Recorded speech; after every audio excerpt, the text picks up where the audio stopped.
Yo, what's up? Gimana kabarnya, coy? Oke, di sini gua bakal ceritain film yang judulnya itu Brother by Blood ya. Film yang bikin bingung penontonnya gitu. Ya, seenggaknya hal itu yang gua rasain waktu pertama kali nonton film ini ya.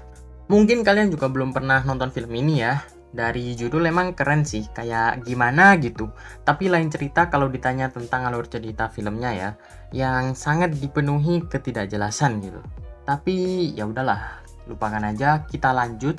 Film ini rilis bulan Januari kemarin, disutradarai oleh Jeremy Guest, diperankan oleh Matthias Sekoe. Aduh, gua kasih gambarnya aja deh. Matthias Sekoe ini berperan sebagai Peter, kemudian Joel Kinnaman sebagai Michael, Maika Monroe sebagai Grace, dan banyak lagi sih pastinya. Film ini bergenre drama kriminal yang menceritakan tentang kehidupan seorang laki-laki di mana orang ini tumbuh di lingkungan terobos lampu merah, bapak-bapak kaos kutangan, dan kebarbaran anak STM pastinya. Jadi pertanyaannya di sini adalah, apakah si mas-mas ini jadi ketua gangster atau nolep atau jadi anak pang? Entahlah. Jawabannya ada di video ini, jadi tanpa bacot langsung aja kita masuk ke pembahasannya. Let's go! Di awal scene kita diperlihatkan sekelompok laki-laki yang sedang mengobrol di atas loteng. Laki-laki itu bernama Peter, dengan sepupunya yang bernama Michael, dan juga temannya yang bernama Jimmy. Di mana mereka bertiga mengobrolkan hal yang tidak penting sih, jadi ini kita skip aja ya. Oke, kemudian scene beralih ke keesokan harinya yang memperlihatkan si Peter bersama Michael yang sedang mengurus bisnis. Pas di tengah-tengah pembicaraan, tiba-tiba Michael mendapatkan kabar kalau ternyata temannya yang bernama O'Meara ini dibunuh oleh orang Italia. Oh iya, di film ini itu ceritanya orang Irlandia sama orang Italia itu lagi panas ya. Kayak apa ya? Pokoknya kayak konflik mulu gitu ya. Paham kan? Oke, lanjut. Setelah mendengar kabar, Michael ngapain? Ya balas dendam dong. Masa iya nggak balas dendam ya kan? Pada saat malam harinya, Peter bersama Michael pergi ke bar milik Jimmy untuk menenangkan diri. Tapi tak lama kemudian datanglah Jimmy bersama dengan adiknya yang bernama Grace. Karena Peter dan Michael lama nggak ketemu sama si Grace, akhirnya mereka pun memutuskan untuk merayakan kedatangan si Grace.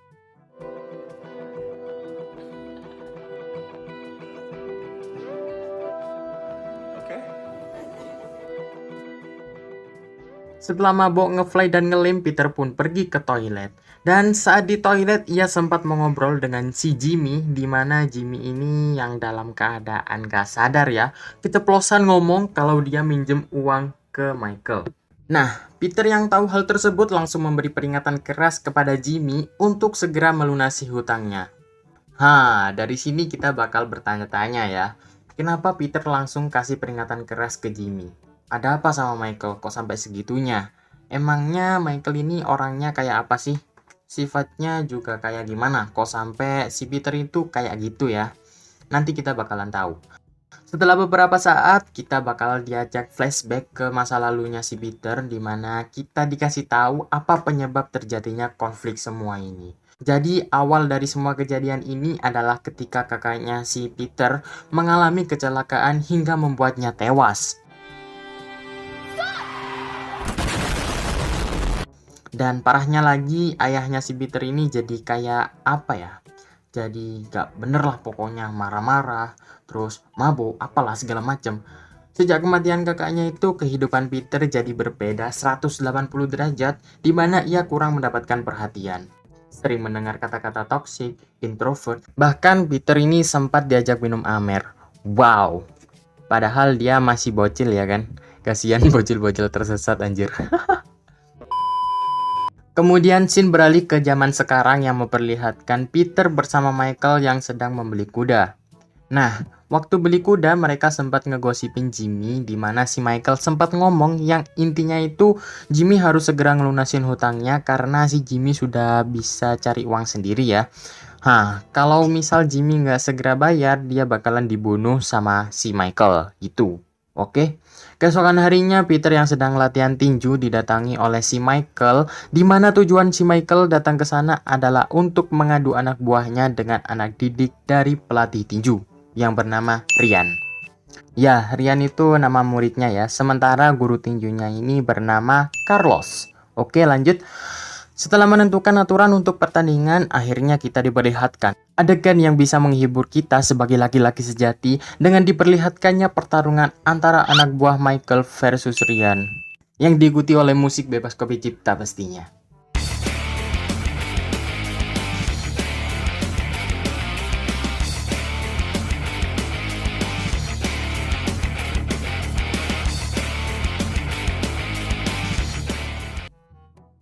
Dan ya, pertarungan tersebut dimenangkan oleh Rian dengan sekali bogem. Bang!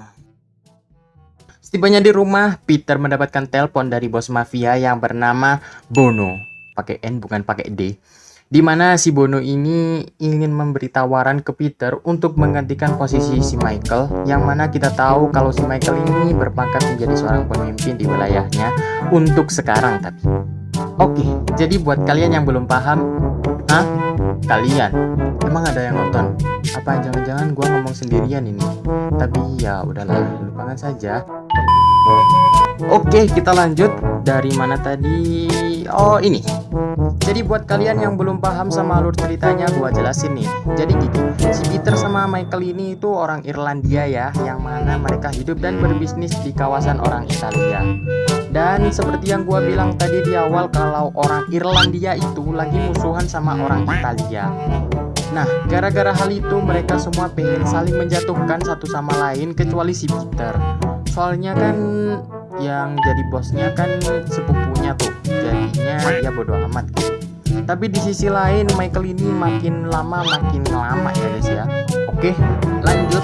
Keesokan harinya Michael bersama anak buahnya beraksi di mana mereka menembak salah satu anggota dari mafia Italia.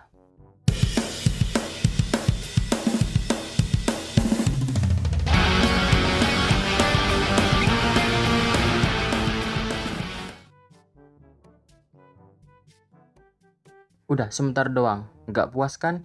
Kita sama anjir. Kayak nggak ada tegang-tegangnya gitu. Flat banget. Di sisi lain, Peter menemui Bono untuk membicarakan hal yang intinya itu semua ini terjadi karena O'Meara, yaitu temannya Michael yang dibunuh tadi di awal, berusaha untuk memeras anak buah si Bono. Nah, si Bono kan jadi nggak suka ya kan? Terus dia ngasih tawaran ke Michael buat memperbaiki semua yang udah terjadi, tapi si Michael ini malah milih untuk perang sama si Bono. Nah, sementara itu si Peter ini disuruh Bono buat ngebunuh si Michael, ya istilahnya disogok lah. Tapi Peter sebagai sepupu yang baik hati, bertata krama dan pemeran utama dengan gaji yang paling besar pastinya, menolak buat ngebunuh si Michael. Beberapa hari kemudian saat Peter sedang lari pagi, ia ditemui sama si Bono yang lagi dan lagi menawarkan tawarannya untuk yang terakhir kalinya. Tapi di sini beda ya. Si Bono ini sempat mengatakan ke Peter kalau yang ngebunuh ayahnya itu adalah pamannya sendiri, dan seperti yang kita tahu kalau pamannya si Peter ini adalah ayah dari Michael. Bingung kan? Sama dong. Somebody who wanted what he had. Ya, hal itu membuat si Peter berpikir dua kali untuk tawaran yang diberikan oleh Bono. Selesai dengan hal itu, Peter mendapatkan kabar kalau restoran Jimmy mengalami kebakaran dan orang yang ngebakar restorannya Jimmy tiada lain dan tiada bukan adalah Michael. Ini Michael emang bener-bener ngaco ya, ngaco mulu kerjanya anjir. Asik ribut aja. Pada saat Peter ke rumahnya Jimmy, ia dibuat terkejut setelah melihat Jimmy sudah bunuh diri dengan meminum obat-obatan. Ya mungkin karena saking stresnya ya. Karena si Peter sudah muak dengan semua ini, ia pun akhirnya berniat untuk ngebunuh si Michael. Ngebunuhnya slow aja ya kan. Awalnya ngisi peluru, kletak-kletuk, terus pura-pura nggak ngapa-ngapain ya kan. Asik. Langsung tiba-tiba jedor. Mati semuanya, mantap. Mungkin kalian gak bakal nyangka kalau scene barusan ini adalah endingnya. What? Ending? Iya, itu endingnya bos Bambong kan? Ya iyalah, entah kenapa gua nonton film beginian, tapi karena terlanjur ke download, ya udah daripada sia-sia yo. Oke, jadi kesimpulannya adalah jangan sampai kita membuang-buang waktu untuk melihat film yang bambongnya kayak gini, karena itu sangat-sangat buang-buang waktu sekali dan gua sudah ngerasain itu. Oke, thanks for watching and bye.